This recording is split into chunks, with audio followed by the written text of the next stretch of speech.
Well, here we are, back again for Planetary Music Project, exploring the power of music. Tara Linhardt, it's so good to see you. How are you doing? I'm doing just great. I'm still here in Kathmandu, Nepal. So namaste, tashidale, jojalapa. A lot of languages going on over here. A lot of music going on over here, but I'm excited to get into some of that music back in the USA today.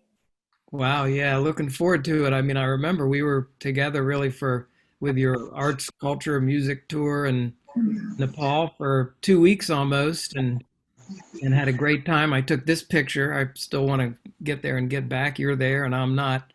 But remember when we were there, we interviewed Kiran Nepali, and that was quite a fun time. And we have a good show that just came out about that. And we were planning on going down to the Yep. Archie Edwards Blues Heritage Foundation, the Barbershop in D.C. back in January or early February, I think, and didn't happen. So Yep, that was just after our first episode with the Dunlap boys over in West Virginia. So yeah, just got to keep flowing with the flow. It's 2020. You just kind of go where you go, right? Got to make the best of all of it. Have a good time. Enjoy and celebrate what we got. yeah, so we're gonna go virtual. We decided might as well just do a virtual show and interview some of the real stalwarts from the acoustic blues community, founders of DC Blues Society, people who've been to the barbershop a good part of their lives. And so let's first bring in Rick Franklin. Man, he's such a great guitar player. Um, and I've seen him with, there's Woo! Rick. Hey, and What's up? you're looking so awesome with that new the new digs you got there. Thank you, man. Thank you. Playing those farm markets must you got some serious coin coming with us with those gigs. And veggies. And Yeah. veggies. So Fruit. Rick has been playing a long time in the DC area, going way back, Piedmont style, hokum blues. I've seen him many times with uh, Rick Franklin and the Delta Blues Boys, and so glad you could join us for this conversation, Rick. Well, thanks for having me, man. And we also are privileged to have Eleanor Ellis, man, one of my favorite players. She was hanging out with Archie Edwards for a long time, and Flora Moulton, and fabulous player, one of the founders of the DC Blues Society. There's Eleanor. Hi, Eleanor. Hello, hello, hello. Also did the We're getting quite a party going here now. getting quite the party going. That's right.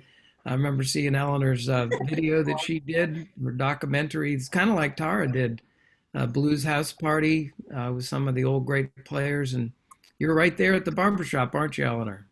I am. I certainly am. You see a guitar behind me and a piano.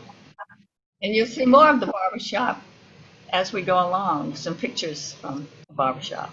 Yeah, cool. It's so great. Sorry we can't all be down there, but pandemic and all that. Yeah. And finally, want to so privileged to have Mr. Phil Wiggins with us. Uh, Phil's jumping on the screen. There he is, man, with those Yeah, great I'm quick, man. Push that button. Boom. Yeah. Yeah, so All good to right. see you. WC Handy Award winner, also received the prestigious National Heritage Fellowship from NEA, and Yeah. also, just has a new book out, which I've been reading, Sweet Bitter Blues, and with Frank Mathias, and boy, it's a great sort of history and storytelling about the blues in the DC area and growing up. So maybe we just start with that, Phil. Could you talk a little bit about how you got into the community, how you started playing the music, how you ended up playing with John Cephas for so long, and a little bit about the barbershop, which you might remember. Yeah. Well, very fortunate to actually be living in the DC area when I first started trying to find my way around in this music community, and there were so many great and generous players that made their home in this area. I think the first person that I met that was a real, linchpin of the community was John Jackson. And I met him. I was in high school when I met John Jackson. When I was in high school, I had this really terrible electric band, and we thought we were doing like urban blues. And this guy in Alexandria, Virginia, booked us to play it. He had a concert series at Tavern Square in Alexandria. His name was Philip Roberts, and they called him the mayor of Cameron Street. And he was a crazy old Virginia guy. And for some reason, he liked my band, and he hired us. And when we went there, he had John Jackson opening the show, which was amazing. John and Cora show up, and they bring this whole like ecosystem with them. So we're sitting out there on Tavern Square, and in my memory, it's almost like there was their living room furniture sitting there on Tavern Square, and I remember they both smoked Pall Malls, and they had their little portable cups and some kind of brown liquor, but I was just so amazed to meet him and to hear him play, and he was so generous. He said, well, next weekend I'm going to be playing at this festival in Glen Echo, and I want you to come and play with me. And I'm like, surely he can't mean this. This old gentleman, he's just being nice. And I didn't show up. And then the next time I saw him, he was actually kind of pissed off at me that I didn't show up. And I realized, his invitation was sincere. And from that time on, we got to be really good friends. And I spent a lot of time at his house. His sons and I used to play baseball together. But I'd spend a lot of time sitting around listening. I mean, this world-class musician would just welcome anyone to sit on his couch and play music with him, and so I met him, and then Flora Moulton. So I feel like for me, kind of what drove me was the whole concept of home, which seemed really important in my life. And like most people, they think of home, it's the house I live in, my family I live with, and all. But for me, what defined that word was the way my mother used that word, home. And whenever she talked about home, she was talking about Titusville, Alabama, and where my grandmother lived. Then that was home to her. And so whenever she said, we're going home, or I'm calling home, that's what it meant. And for me, that became the meaning of the word home. And I feel like in my, as a teenager, as a young kid, bungling around, I was kind of drawn to things and experiences that felt like home. And to me, meeting Flora Moulton and meeting Mother Scott and meeting Archie Edwards and meeting John Cephas and Chief Ellis and all those people, they really felt like home, and they welcomed me like I was a family member. So it was like home in that sense too.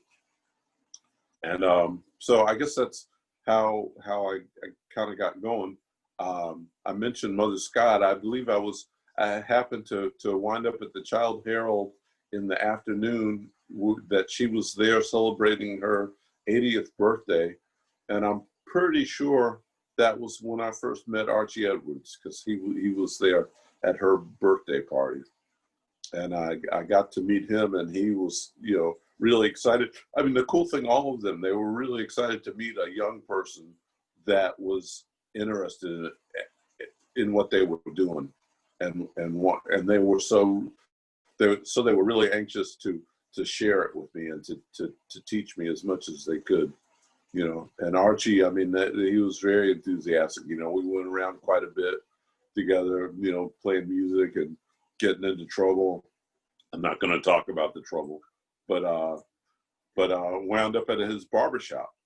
And on Saturday afternoon, he would close it up early, and his guitar slinging friends would show up, and they would just have a good time jamming. I remember what were these two?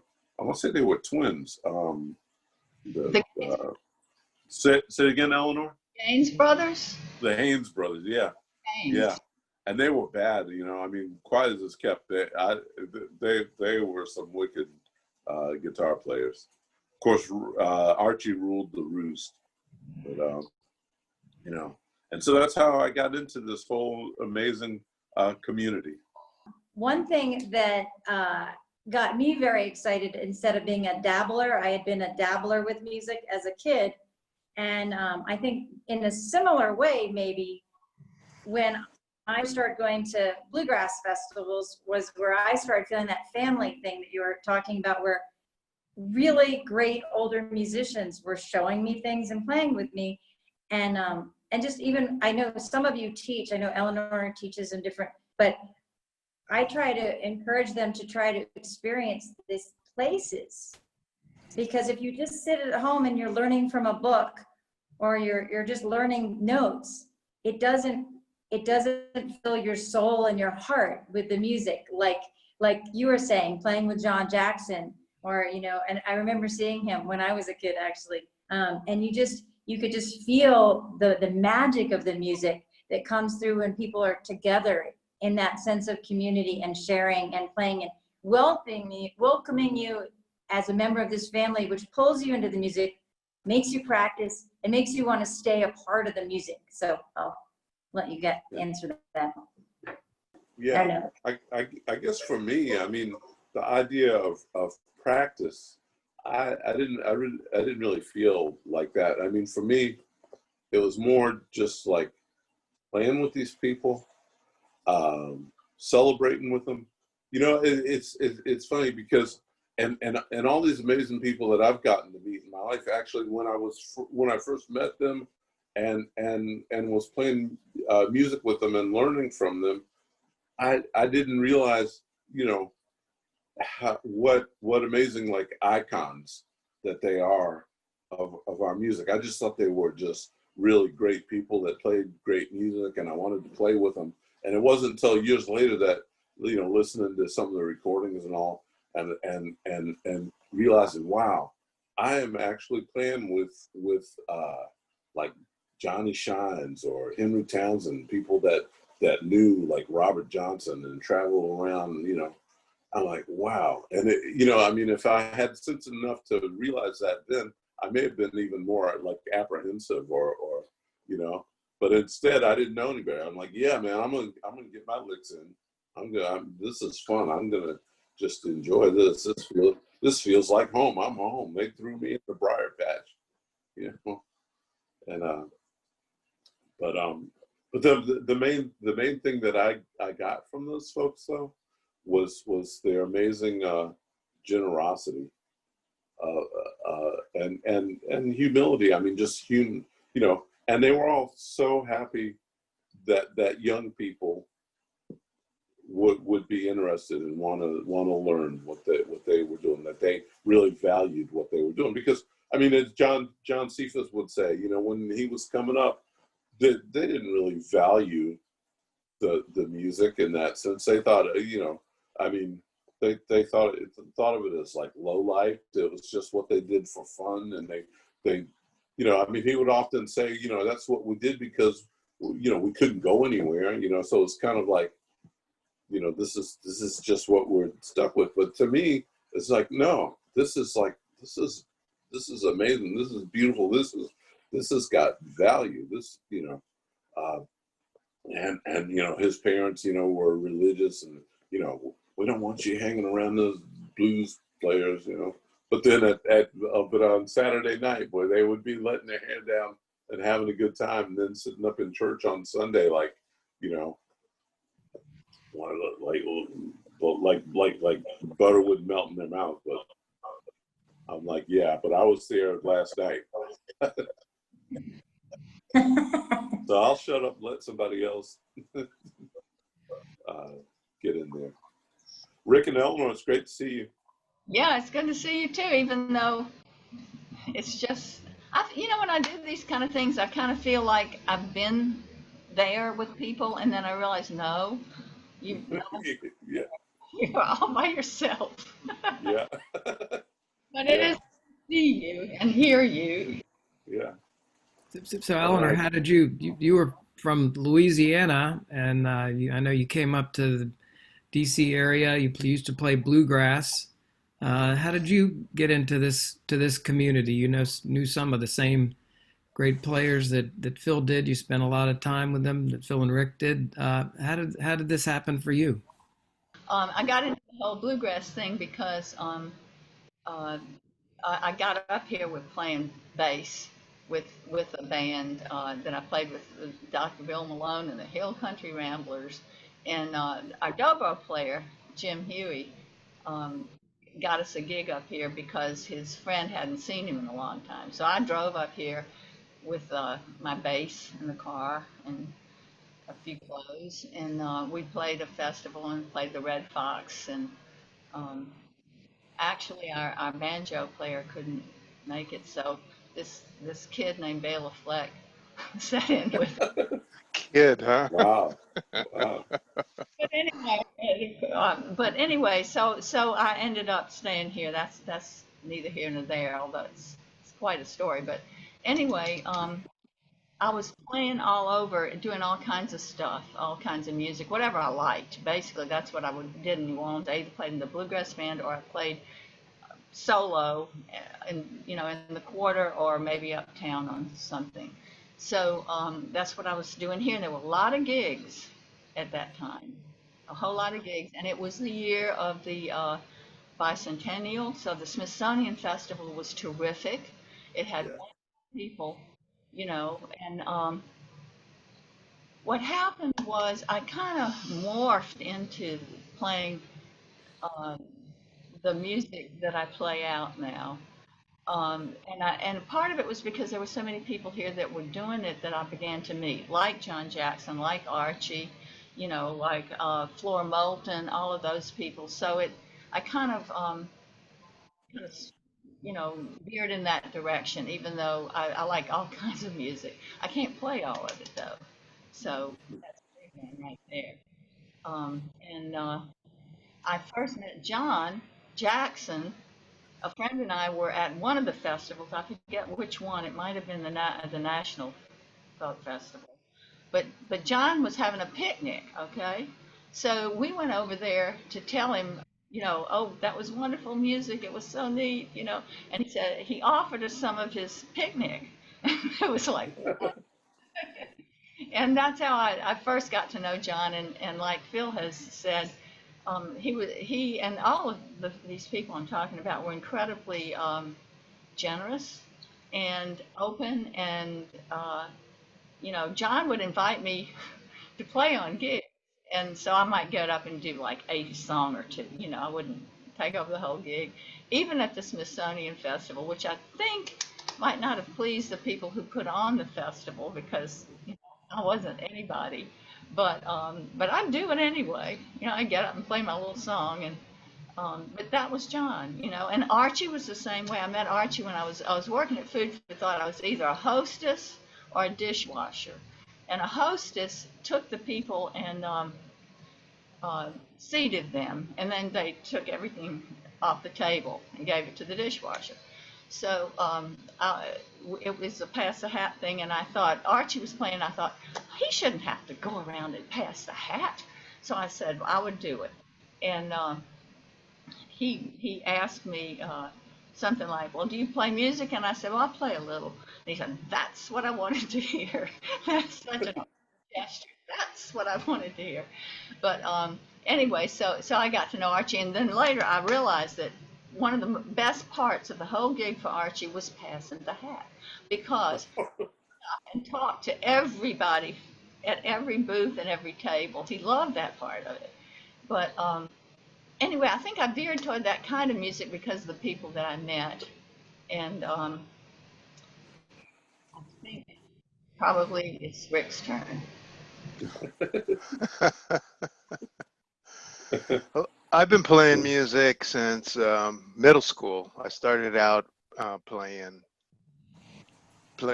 trumpet, and was in the marching band to start out with. And one of my favorite musicians at that time was Hugh Masekela, and I liked his double tonguing technique, where he would do a note and go da da da da da da da da da da da. Da, da, da, da, da, da, da, da. So he was one of my favorite ones, horn players. But so I grew up listening to music. I listened to a lot of music. When I was in middle school, also my father was in the military, and he got transferred. We got transferred to England, and because of the power situation, we're on 120 volts and they're on 240 volts or something crazy like that. We didn't have a TV for 4 years. And so I was a big fan of the BBC, any of the pirate radio stations, wherever I could get in, and listen to a lot of different people growing up. And then finally, we got transferred to Virginia. My dad was transferred to Andrews Air Force Base, and all my family, my father's side of the family is in Northern Virginia or parts of Virginia. My mother's side of the family is down in North Carolina. So, I was immediately interested in this style of music. Where did it come from, and who plays it, and who's who, and somebody told me about the Glen Echo Festival, and for a long time I didn't deal with Glen Echo because I had heard, I had read and heard that it was segregated at the time, and black people couldn't go to Glen Echo. So I went anyway. one year, and that's when I met Archie and John Jackson on the same bill. And I was like, what is going on here? Wow. These guys are amazing. And like Phil and Eleanor have said, they were both so welcoming. I mean, John, lived in Fairfax Station, which is not too far from where I live. And it was not unusual to just, oh, there's John's house. Let me pull in and see how he's doing. And one of the things that I like to bring up about John, I found amazing, was that he was a grave digger by profession, and he was not a small man. This guy was built. I mean, he, I guess back in the day they dug graves by hand, and I don't think there was any fat on his body, not at all, from digging graves. But I had no idea about John Jackson. I had no idea about Archie. I was in my local library one day, looking around in the blues books to see, what kind of blues songs and the notation and what they had to say about different blues artists. And I come across a page, and here's John Jackson's picture. Oh my God. They almost threw me out of the library. I was making such a ruckus. It's like, what? I know this guy. I've been in his house. He's been in my backyard. What? It was just like unbelievable, man. And so, and I was in a transition period. I'd been playing electric guitar in high school, and I was in rock bands, and we were doing Jimi Hendrix. We were doing Eric Clapton. We did some Paul Butterfield. That was my first exposure to the blues, other than John Jackson and Archie, and later Flora, and then later Eleanor and Phil. And it was like, you know what? I'm getting tired of hauling all around this equipment and everything. So I had actually studied classical guitar for about 6 or 8 months, where I learned how to use my fingers and The only thing missing was the thumb work, and and hanging out with John and Archie kind of like solidified my thumb, brought that into the picture, and later John Cephas definitely. And I said, yeah, I can roll with this. Yeah, I can roll with this, and I've been rolling with it ever since. Yeah, that's so cool, Rick. Explain Piedmont blues, East Coast blues a little bit, and for people if they don't know. Well, Piedmont blues is a term that was given to this finger picking style of music by one of Phil Wiggins' favorite group of peoples called ethnomusicologists. And Yeah. I don't think that's a Scrabble word. I think it's more than 7 letters. I don't know, but Yeah. so it's really a finger picking style, and it's kind of like what I call bluegrass slowed down to where, you know, I'm using my thumb and I'm using, some people use 2 fingers, some people use the thumb and 1 finger, some people use finger picks, some people don't use finger picks. But it was a regional style of music by the Piedmont region, which is um, the foothills of the Appalachian Mountains. If you're familiar with any of the interstates and anything around Virginia, Interstate 81, which runs from southern Maryland all the way down to probably maybe Georgia, I think. I'm not sure, but it runs a long ways. You're right. Yeah. There's you know, this style of music was in the African American communities kind of like a party music at the time, to where or celebration, or, you know, I'm off of work, I'm done, let's play. And you know, and behind the scenes, it wasn't just primarily African Americans, because music tended to cross over. You know, there was now no real color barrier up front. You know, behind the scenes, people were playing music. Music is music. Doesn't matter where you're Irish, if you're from Nepal, if you're playing, you know, whatever. And I mean, that was demonstrated in a movie that Phil was in, where the coal miners or something were Italian, and everybody was sitting around the campfire playing music. Remember that Yeah. movie, Phil? That's a cool Yeah. movie. Yeah. Yeah. Mate one. It was Yeah. a great movie. And the scene you're talking about, it was kind of like a metaphor for when the different coal camps started to communicate with each other in order to organize the union. Exactly. Yeah. And so the scene that I'm in the movie for maybe like 2 minutes. And the I scene thought I it was was longer than that. yeah, but the scene Maybe I I was in was, you know, you see two guys. They called the white the Appalachian people, or what some people would call hillbillies. They call them the natives. They in their camp, you see 2 guys, mandolin. No, I'm sorry. It's a guitar player and a fiddler. Jerry Milnes played the fiddle, and you see them playing, and then they hear off in the distance, they hear this mandolin, and so they walk toward it, and they wind up like smack in the middle of the Italian camp.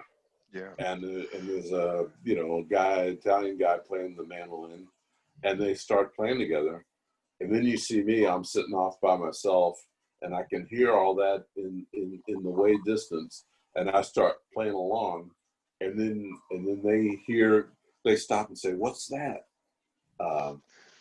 And someone says, "Oh, that's a harmonica player. Let's get out of here." No, so they hear me in the distance, and we're sort of playing together, even though we're far apart. And it's kind of like a metaphor for when the coal camps started to communicate with each other in order to organize the union. Which is a really great. And you know how I got that gig? John Jackson recommended me. There you go. Because for that. You, Yeah. I remember seeing that actually, and Oh yeah. being a mandolin player, I was a lot younger when I saw that, and I remember thinking, yes, yes, because Yeah. it's so unusual that you actually get to see that represented in a movie that makes it big. I mean, I made a Absolutely. documentary.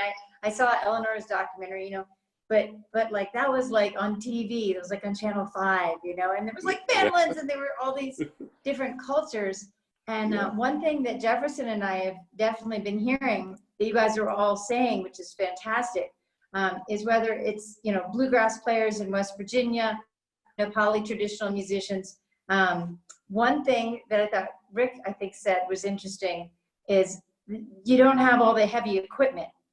And the fact that you get acoustic music that you can just pull your axe, whatever that may be, a sarangi, a bansuri, a guitar, a harmonica, you just pull it out of your pocket, you pull it out of the car, and you're playing, instantly creates a more welcoming and accessible thing for people to join in. So it's just fun hearing you talk about that community that you find, and maybe you guys can tell me if this is the true thing for you, but I learned to play mostly by playing in the back of the circle for a few years and then getting better and better and easing towards the inner circle of confidence or maybe the inner circle of, you know, really knowing what you're doing. But, you know, I was the outside, I was just playing rhythm and then doodling, you know, and then get closer and closer.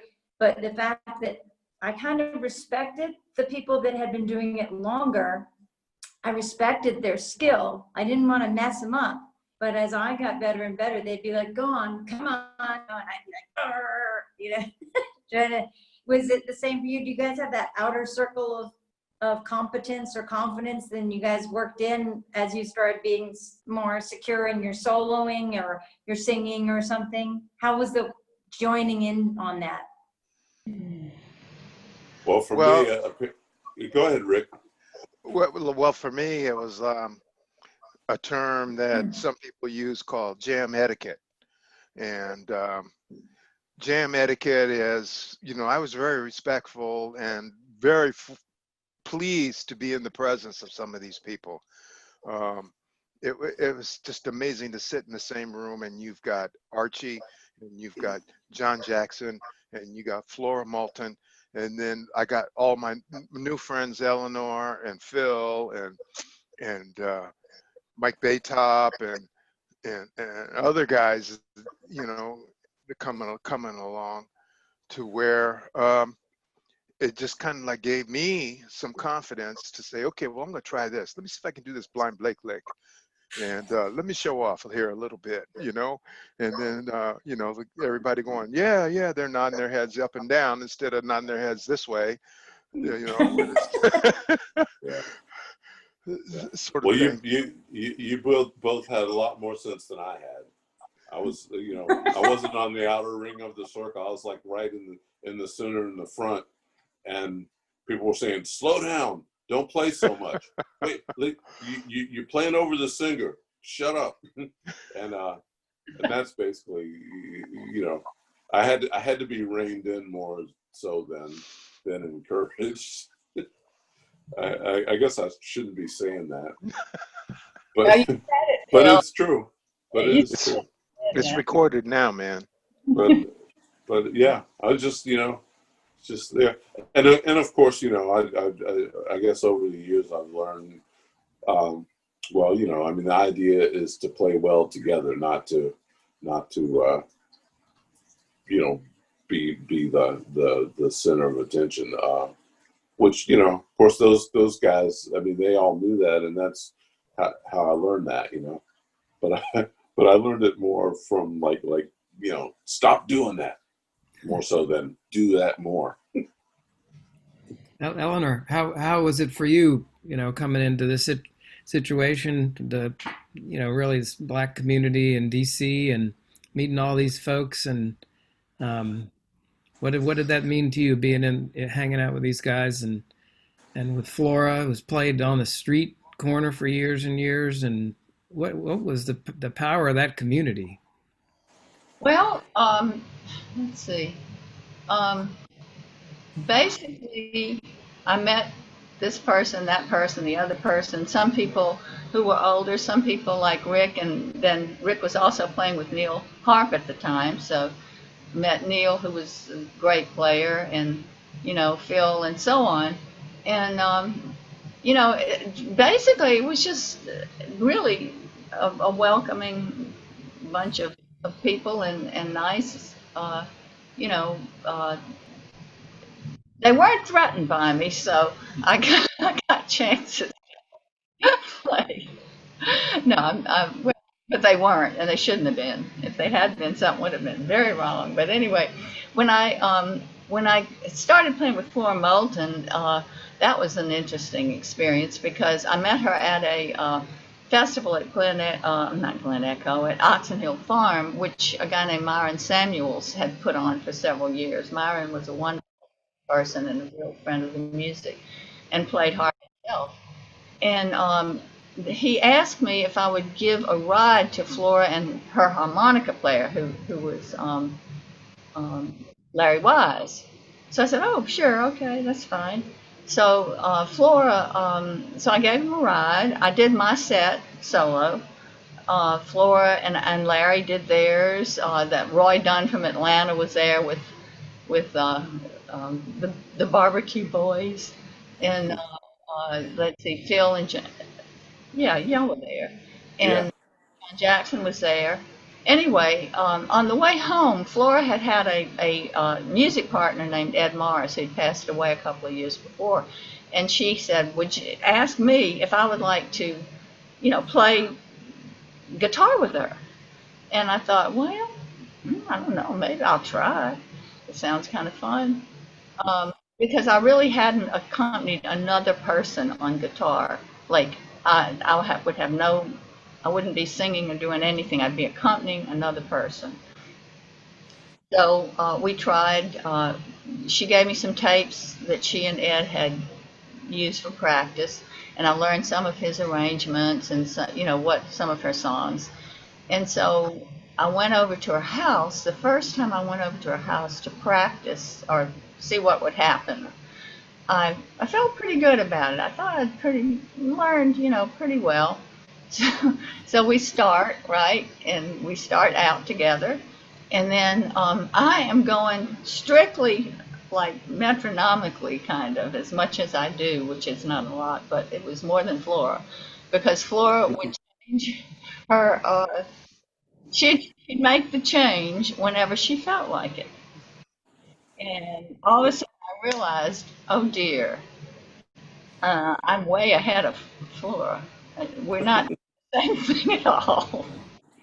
And that was a huge lesson because you really have to pay attention to other people. And whoever's this, my rule of thumb is if there's a singer, the singer is the boss. And, you know, you follow them. Archie was the same way. He wasn't uh, always strictly metronomical.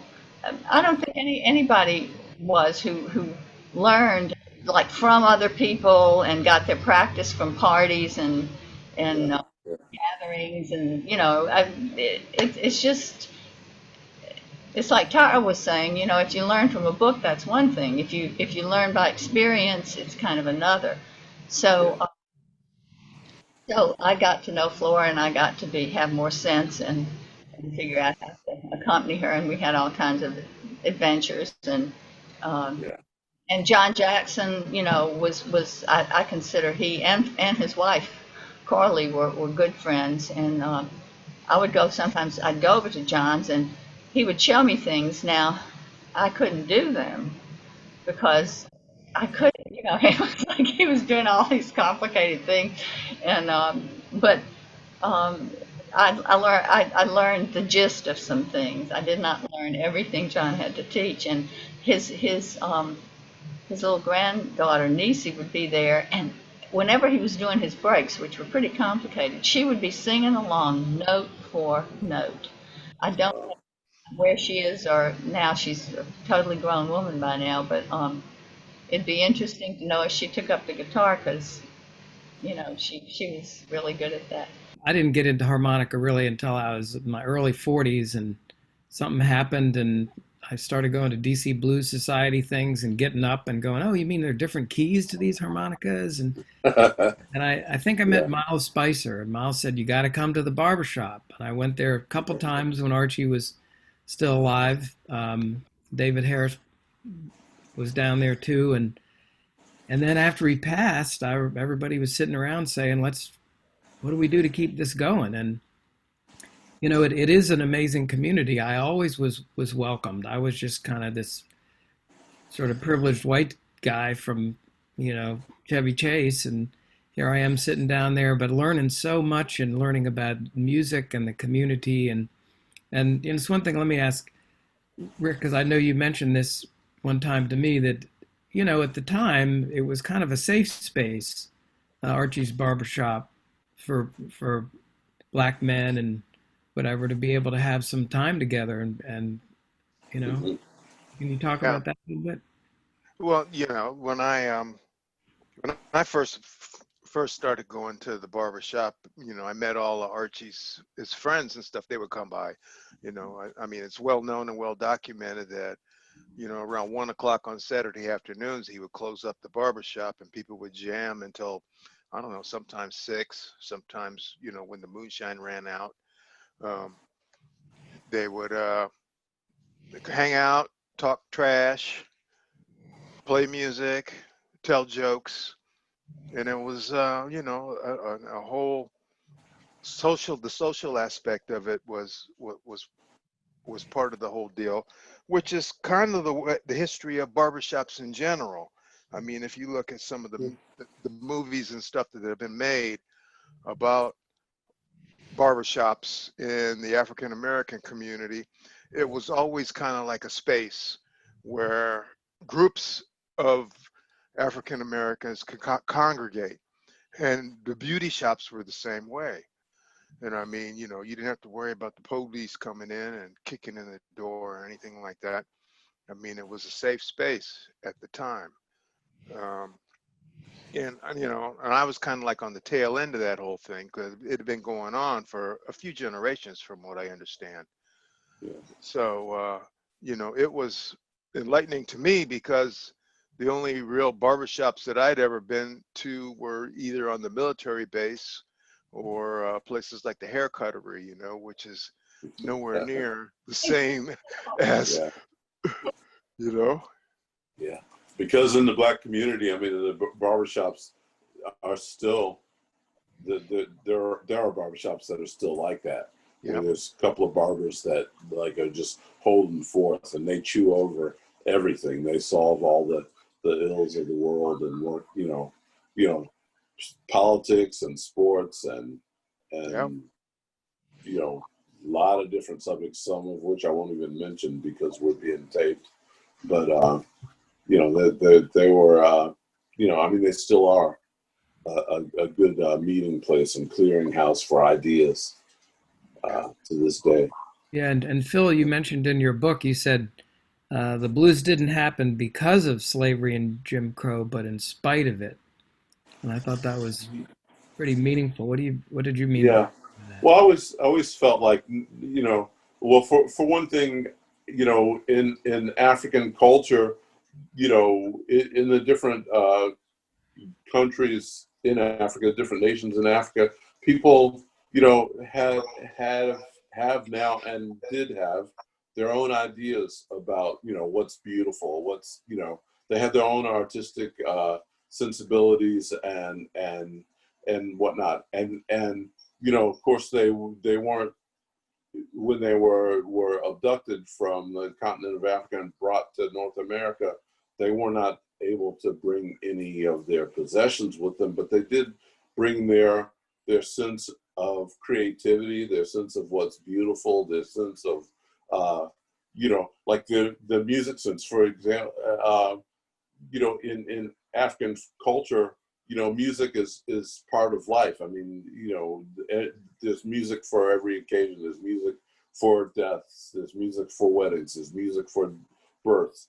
And the idea of just making music for entertainment for people to sit on thetheir butts and listen to is like a foreign concept. So so when these people found themselves abducted and in these difficult situations, they still had their creativity, their artistic ingenuity and genius, and they expressed it. You know, now definitely the difficult situations that they found themselves in, you know, affected how that came out.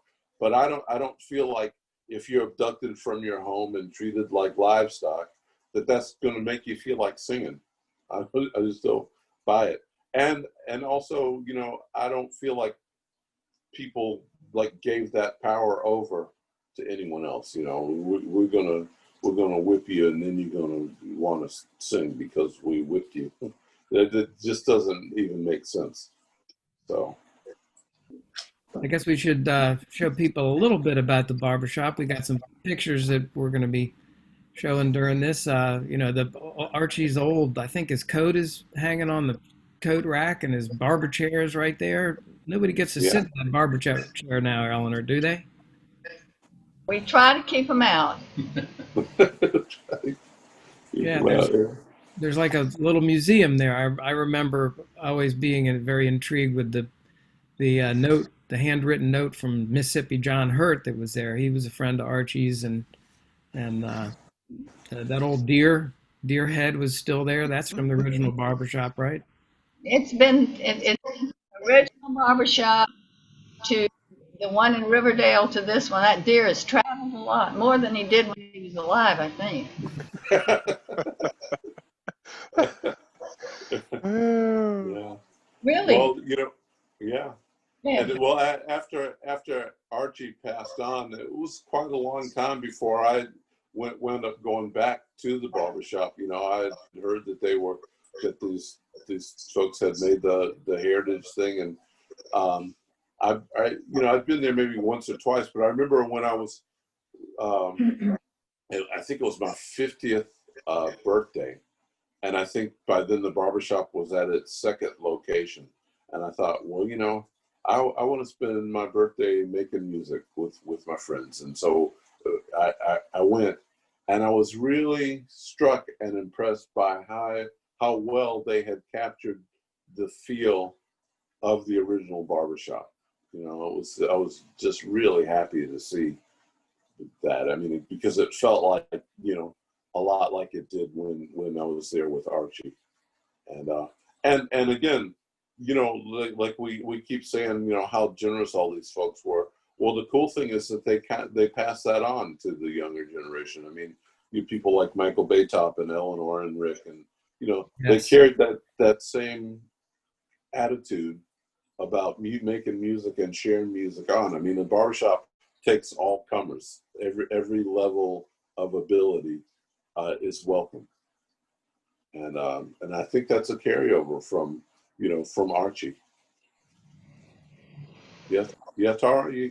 One thing that's interesting about what you're saying and the other types of music we've been interviewing also is that accessibility of how, you know, we could take a basic song that may be based on 3 or 4 or 5 chords, and the beginners can get a piece of that. They can play along with that, and the more advanced players can just do fancier riffs or harmonies on it and play together, so that, Yes. you know, and I think that's some of the beauty of some of these traditional musics, whether it's in Nepal or in, you know, different sections of Appalachia, you know, blues or bluegrass or, you know, different types, that the complexity of the music, you know, an old time has an expression, you know, well, it's a lot better than it sounds, but, you know, there's a lot of complexity in the music that the uninitiated maybe at first doesn't even hear, but where the more you learn about the music, the more that complexity reveals itself, and the more you can taste the flavors of, like, it's like a food, you know, where at first you're like, oh, it's good, and the more you're like, yeah, and you could start tasting the flavors in it. I mean, have you found that to be the case with the blues thing, where you get those different levels of people that are able to come together to make that whole unit together? You know, the beauty of well, blues. I mean, well, the Piedmont blues that me and Rick and Eleanor love and play. I mean, a lot of it. I mean, they're specific songs. They have a melody. They are complex. But most blues are basically based on like you said, the 3-chord structure. And so I mean, you can choose a really simple line, or you can get as challenged as you want to get. I mean, all in the same song. I mean, everybody playing together and people of different levels being able to play together. One thing I think is cool about kind of weaving a tapestry. Yeah, I think one thing that's cool about the barbershop, like Eleanor used to teach the finger picking style, because there were people that would come to the barbershop and just want to play shuffles all day. But then Eleanor and I guess what was it, Gina DeSimone also, but used to teach, to keep Archie's hand in it, with the finger picking style, and she used to teach people that. I don't know if you still do, but I always thought that was great.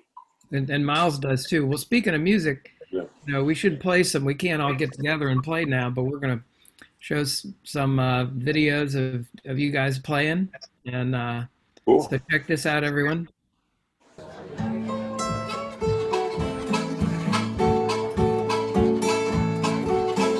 Well, I ain't gonna marry neither settle down. I ain't gonna marry neither settle down. Gonna stay right here in this old barrel house now. I love you, babe.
try to play. Listen up while I try to say, eagle riding papa from Tennessee. All night long we play this song. If you learn the song, can't go wrong.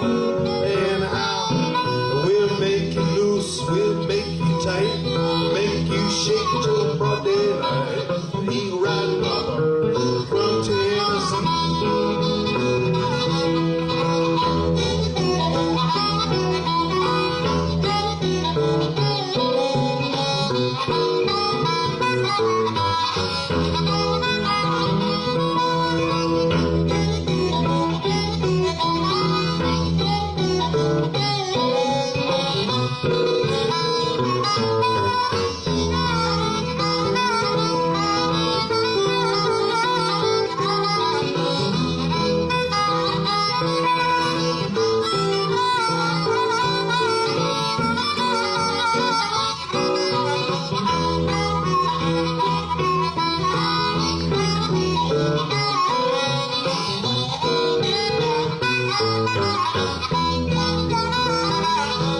We'll never do brag, never do boast. I played this tune from coast to coast. Eagle riding papa from Tennessee. If you like this tune, think it's fine, sit right down and drop me a line. Eagle riding papa from Tennessee. And I declare you'll get it there. And if we have some time to spare somewhere, next time we're down your way, we'll drop by and spend the day. Eagle riding papa from Tennessee.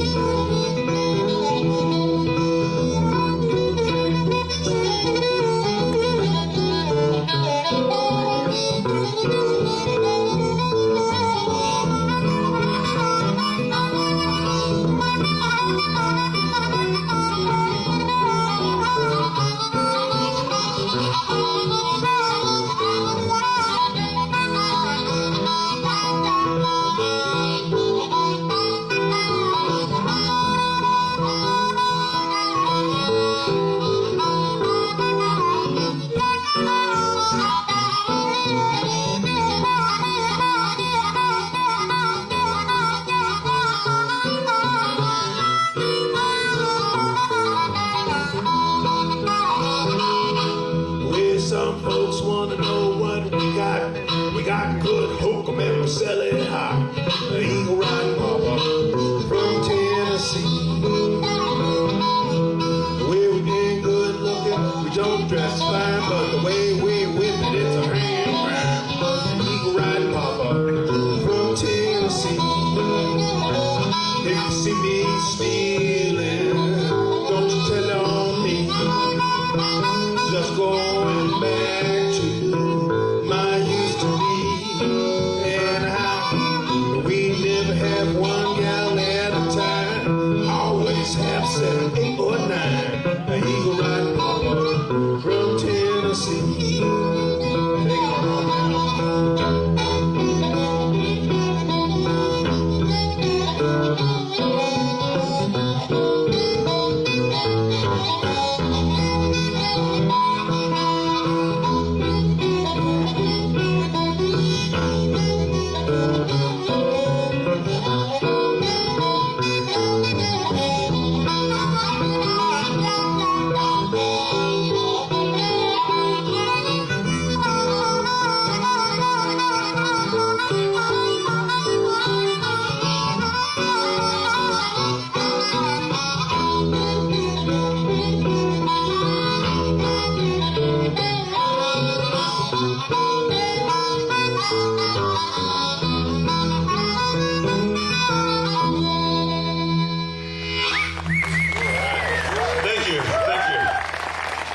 Rick Franklin, you know, and thank you so much.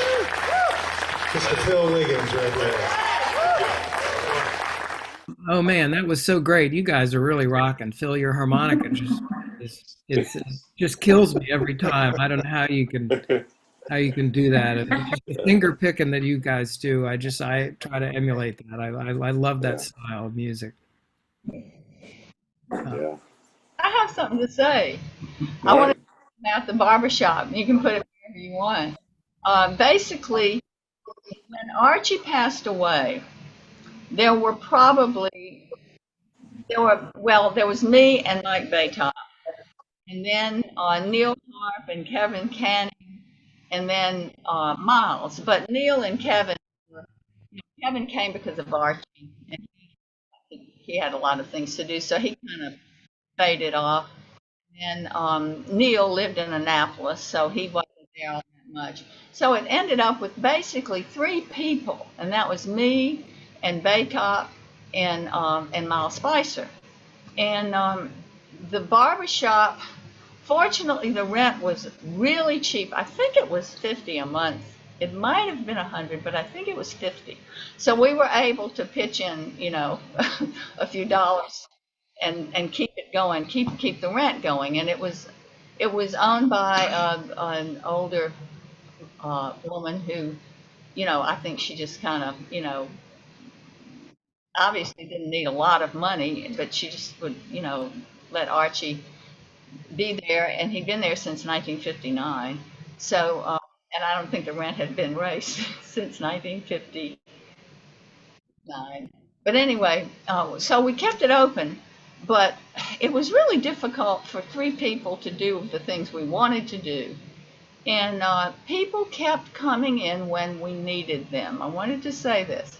One of the first people that came in when we needed him was Jeff Glassie. Jeff came in, and we were saying, we've got to become a nonprofit. We got to do something. The three of us are kind of, and things were happening. Like all Archie's old friends would come in, and they still like to come there because they'd gotten in the habit of coming there on a Saturday. And we could actually show pictures of them. There was like NJ, there was Mr. O'Neill, there was Jones, so there were people in there. There was Joe, my Lord, I can't forget Joe. And, and then other people would come too, like maybe somebody from NPR that wanted to do a documentary, and Joe, who knew two songs, started about how he had played music all his life, and had gone to school and had done all this, and the person was really impressed.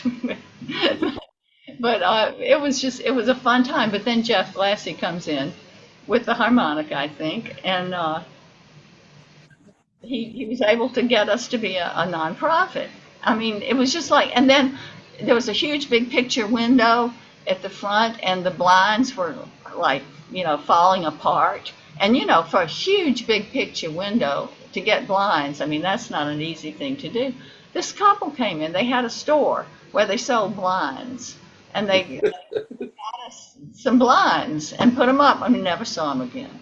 So we there was something going on a little bit Yeah. on the supernatural side, but seriously, and people have contributed. There was a it was really sort of like cardboard partition that kept the front room from being quite as long as it could be, and it was kind of a relic, because Archie's son had been practicing his BB gun, and there were little BB holes in the, but we didn't preserve it. We took it down. But people would come in who came in, they'd take it down, or they would paint. People came in and painted. I tell you something, it's been a volunteer thing forever, and it's been kind of interesting how when we really needed something or someone, they would appear. Yeah. And I just wanted to say that, because talk about a community, it wasn't just the music. The music drew people, but there was a lot to be done. Even and in this place where we are right now, uh, it was the same kind of thing. So that's one way that the community is carried on. Yeah, I remember thinking, to me at first it was to go down there to try to learn to be able to play a lead in a song and learning jam etiquette and all that. But then I realized after a while it was much more than just about the music. It was really about the people, and that's the reason we're kind of doing these shows. So I'd like to maybe hear a little bit more, Rick and Phil, about this community, the barbershop community, the DC acoustic blues community. What does this mean? What is the power of that community?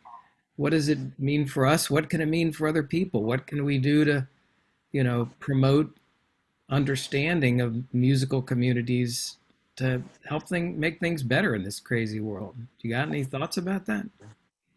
Well, of course, right now, I mean, we're in this incredible, like, season of difficulty, and I was talking about all this technology and all, but this music community, I think, in a lot of ways is sustaining us through this time. I mean, it's what it does. I mean, this music that we deal with is sustenance. I mean, it always has been. It was created as such. It was from before, from the time of, like, even like field hollers and work songs and all. The music was not just entertainment. The music was nourishment, and it carries on. I mean, I've seen, like, people get the spark at the barbershop, or at the Augusta Heritage Workshop, or say maybe Centrum out in the Northwest. People will go there and spend a week, playing music, and get a spark, and take that spark back home with them, and started going in their own communities, and I've seen it spread like that, where people that got got turned on at the barbershop by that community, and take that energy and continue it in their own communities. It definitely spreads like that.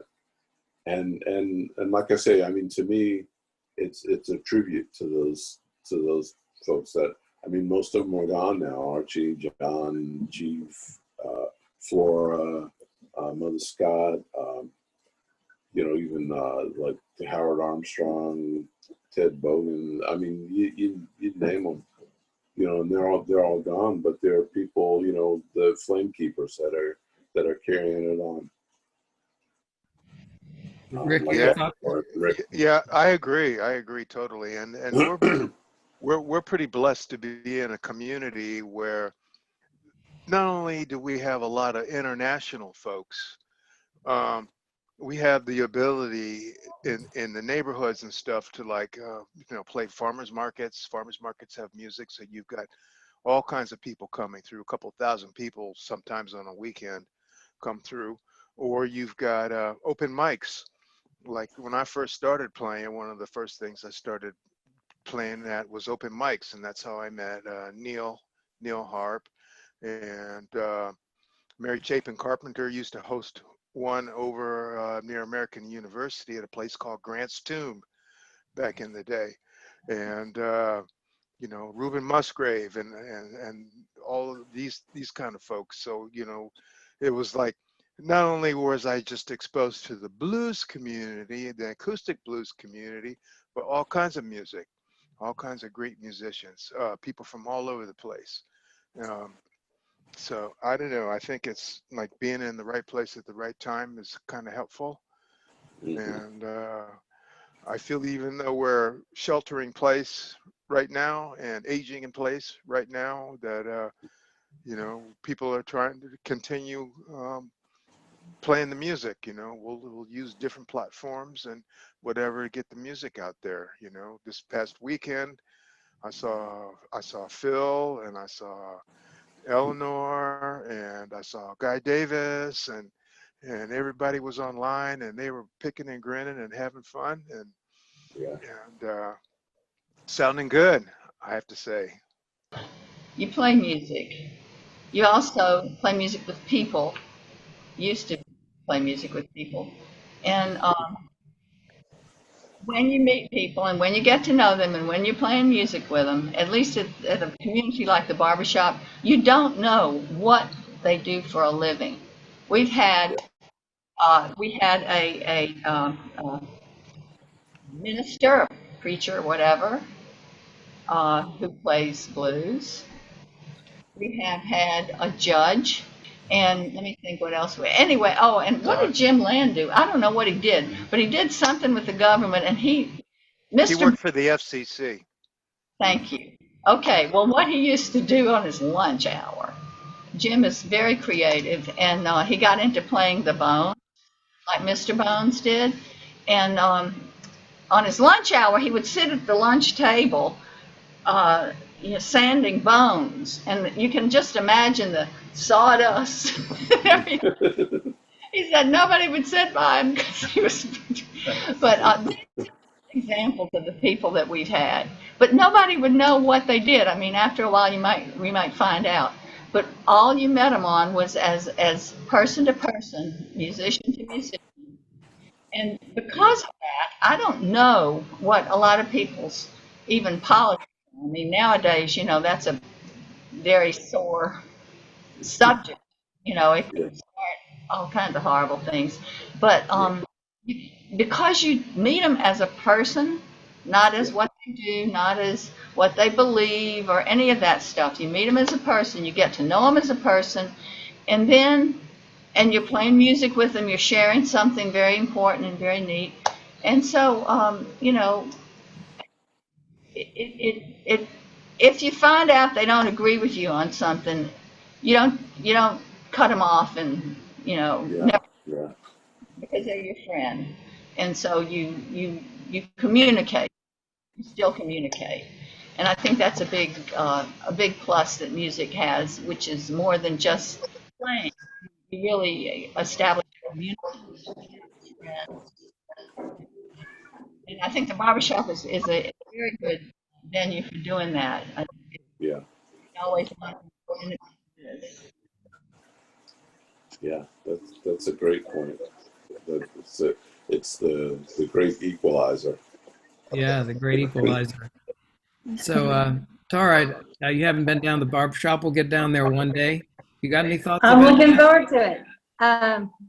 I just think it sounds great. It sounds very much like home to me. It sounds like a place where people speak the language of music. So I like to speak that language, and I love, one of the things that I've loved seeing over the years with musical communities, and I've helped some kids who I thought were really talented get into playing music and getting into the communities. And I often tell them, no one cares that you're 11. They just care that you're really good. No one cares where you came from or what your yard looks like. It just matters how you play. And then I remember this one kid, Gavin Largent, who's now doing really well, playing with some really well-known bands. But he was 11, and he was like, oh yeah, they don't really care that I'm a kid, do they? Like, once we start playing, a note's a note. He's got good notes. That's what matters, So, of course, because he was young and cute, he did get asked in on a lot of stuff too. But I just think it shows that especially these acoustic traditional musics where it doesn't require, I think when people get into these types of music where they're setting up huge stacks and sound systems. I talked to one guy who had been playing jazz and rock for years in Chicago and DC.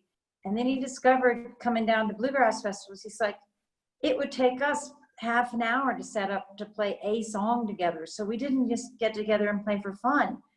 I have now discovered people that all they have to do is take an instrument out and they're jamming. They can be jamming within 2 minutes. They can say, oh God, I love this song, as they're pulling it, and then run in and get in on it before it's over.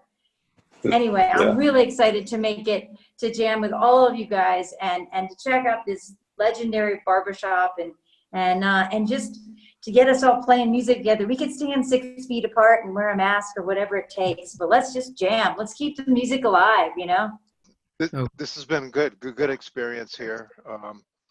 Good start for a Monday. and I hope everybody's week continues on this high note that we're jamming with. Cool. Eleanor, thanks so much for, making it down to the barbershop, showing us around a little bit and being here for the conversation. Really appreciate it. I've enjoyed every bit of it. It's been really fun. Thanks for including me, both of you. Sure thing. And Phil, always great to see you, and be safe out there. All right. Well, my pleasure. And thanks to you, Jeff, and thanks, Tara, for all your hard work making this get together happen. And it was a pleasure to be part of it. Always great to see Eleanor and Rick. And I look forward to when we can actually make some music together. Together. We look forward to that. I Yeah, really face to face, playing- eyeball to playing with eyeball. you guys. Yeah, nice. Thanks. All right, Tara. So good job. We got it together. I don't know where we're going to go next or not go next, but we'll just keep on it, Well, right? almost yeah, I just think it's awesome that I've gotten to meet these guys, and I just had a philosophical moment about Bill's use of the new term that might be a new up and coming phrase of let's get together, kind of like silent movies. Didn't have to be called silent movies till there were talkies. Maybe now everyone's in this virtual world, so I'll be like, oh no, but let's get together. Maybe that's the new thing. Maybe he just coined the next new hit number phrase there, but All right. we can make a song about it. All right. We'll get together All right. together soon. Namaste, everybody. Thank you so much. Namaste. Namaste. Bye. Thank you, Bye. Tara. Thank you, Thank you. Tara. My name is Willie Leebel. I am the president of the Archie Edwards Blues Heritage Foundation.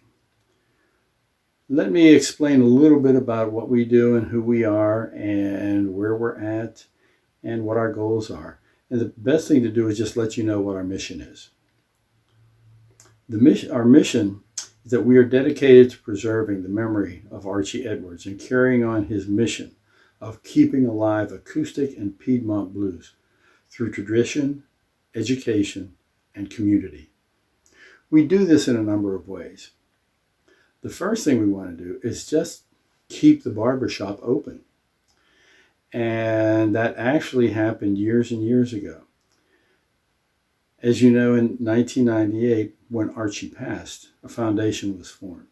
The purpose of that foundation was to keep the barbershop open, not for barbering, but for music. And we were able to keep the original location on Bunker Hill Road in Northeast Washington, D.C. open for 10 years before losing that lease. I might say that on the side of the building, to this day, there's a plaque identifying the old barbershop location as a stop on the African American Heritage Trail for Washington, D.C. Above me, you see a picture of Archie in his barber chair and at the original barbershop. After 2008, we moved to a second location in Riverdale Park, Maryland. At this location, we gathered a lot of community involvement and community excitement about the barbershop. At this location, we were able to stay for about 10 years until we lost that lease. And then in 2019, we moved to Hyattsville, Maryland, where we were able to continue on with the tradition that was started years ago. What do we do at the barbershop? We play music. We play Piedmont blues, we play Delta blues, but we play blues and it's all acoustic. We continue to offer our Saturday afternoon jams, which we call legendary. Archie actually started the barbershop in the late 50s, and he started jamming there with his friends shortly afterwards. So this Saturday afternoon tradition of acoustic jams in the Washington, D.C. area has been going on for 60, 70 years. So we do feel we can call it legendary. In addition to our legendary Saturday afternoon jams, we host a number of other activities. On a regular basis, once or twice a month, we'll host concerts from acoustic players and Piedmont players throughout the country. In addition to that, we offer instruction and lessons. We offer guitar lessons. We offer harmonica lessons. We offer vocal lessons. And we offer ensemble playing lessons. Those are some of the things that we do. We also have the Archie Edwards Blues Heritage Ensemble, which is made up of anywhere from 3 to 7 individuals, people who are ever available to play at the time. And we play in the local venues. It helps to spread the word, and it helps to get garner extra interest for the barbershop. The future for the Archie Edwards Blues Heritage Foundation and Archie's Barbershop is very optimistic. As we garner new interest in the community and in the region, we have new people, we have younger people coming to the barbershop. It's our goal to pass this tradition of acoustic blues on to the younger population. If you want to know more about us, check out our Facebook page at Archie Edwards Blues Heritage Foundation, or go to our website, acousticblues.com. Check us out, and stop over Saturday afternoon, and you can jam along with us. Thank you very much. You got